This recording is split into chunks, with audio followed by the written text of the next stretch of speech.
you will agree that impeaching this president a second time does not heal this country, actually further divides this country, and we don't need that right now. Next, there's no way in the world the president can be impeached in the House and it goes to the Senate.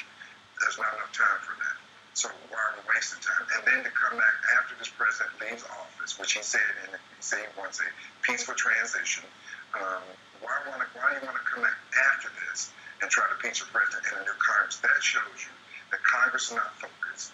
They're not focused on COVID. They're not focused on creating jobs. They're not focused on elections. I would say elections integrity. And it's kind of ironic that where was Congress when Antifa and Black Lives Matter were burning and destroying buildings, including federal courthouses, police cars, police stations, and not to mention people died? Why didn't Congress and Joe Biden pass a resolution urging those violent terrorist activities from Antifa and Black Lives Matter? So enough already. Enough is enough. Let's move this country forward. Let's look for what we can do to get people back to work, get businesses started back again, creating jobs, roaring our way out of this I'm not going to say recession, but out of the deficit, and making sure that we don't raise people's taxes and hurting working families. That's where Congress should be right now. I want to talk to you, though, about where Congress is, where the House is at, where Speaker Nancy Pelosi is thinking. There's reports of the drafted article of impeachment charges, them being incitement of insurrection. Vernon, you yourself, you attended the president's rally there on the 6th. You listened to the words that he said. Would those charges accurately reflect what you heard from the president's own mouth on January 6th? Let me tell you, there were thousands and thousands of peaceful patriots and Americans at the rally where I spoke, where the president spoke. That rally was put on by a private organization. It had nothing to do with government. It was independent American citizens coming together.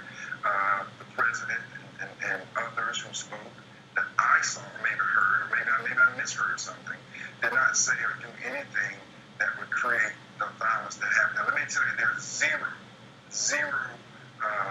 room for any type of violence. There shouldn't be any whatsoever. And I clearly denounce that right now.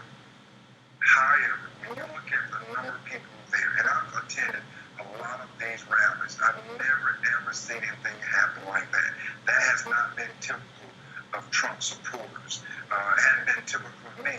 Matter of fact, many of us, including the president, has spoken about urging Congress to listen to us, but look, let's be peaceful about our actions. So when I hear that coming from some media outlets, that is not what I saw, that is not what I hear.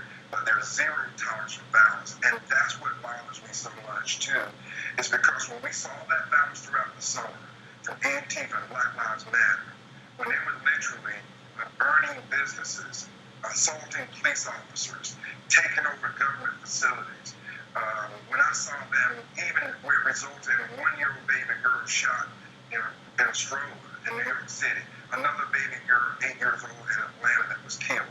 When I saw that and didn't see Congress come out and boldly stand against that, I didn't see Joe Biden come out of where he was, his basement, whatever, and say, this is wrong, Antifa's wrong.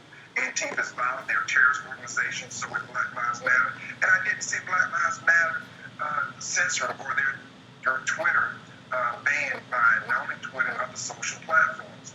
They ignited violence. We know that. We've seen it. There are many, many clips of buildings burning, I should say. Where was the censorship? Where was taking them down as well? Let's be fair across the board. We have to be objective. And again, but there's no room for violence. Voices who condemned the violence over the summer months, what you're alluding to, these businesses that were burned, these federal courthouses were attempted to be burned. We saw St. John's Church was burned as well. Republican voices had condemned that. Republican voices continued to condemn the violence that we saw play out at the Capitol on January 6th. And as you say, we have seen social media giants. They've completely taken control. They've shut down the voices of some conservatives, including the President of the United States. Have you spoken with Donald Trump recently? How's he doing? And what's he thinking about everything that's playing out right now? No, I haven't spoken to Donald Trump, but I've spoken to the American people all across this country. And they are very discouraged and disappointed about the censorship coming from big tech. Again, Black Lives Matter is directly responsible for people losing their businesses, their property, for the government buildings being destroyed at taxpayers' expense. And they're continuing to allow them to have their platform on social media, their messages on social media, and they're directly responsible for a lot of violence. But at the same time, I'm also hearing from those same American people that they do not accept violence under any terms. It is wrong. It is not right. It's not the American way. But let's be fair. Our Constitution, our First Amendment is being trampled upon. Freedom of speech. People, this is America. This is not Venezuela. This is not Russia. This is America. This is not China. Freedom of speech is at the core of our Constitution. And people want their Constitution protected. And that's all we've been saying. And they want to be listened to as well. You know, I saw those on the left talk, or use Dr. King's words that riots are from those, and I'm not saying it may be exactly right, but riots are from those who are not being heard. Well, and they use that to justify the violence from Antifa and Black Lives Matter. But here, people, American people, and I'm not talking about those who broke the law up in Washington. I'm talking about those who need and been asking for their voices to be heard. Their voices to be heard on integrity in our election process. Their voices to be heard on our Constitution. But they get ignored.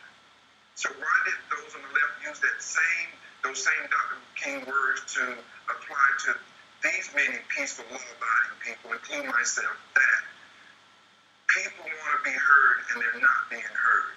And people have a right to protest for their rights as well. Yeah, a right to do so peacefully. Interesting to note, the President of the United States is not allowed on Twitter, but the Chinese Communist Party is allowed to post freely.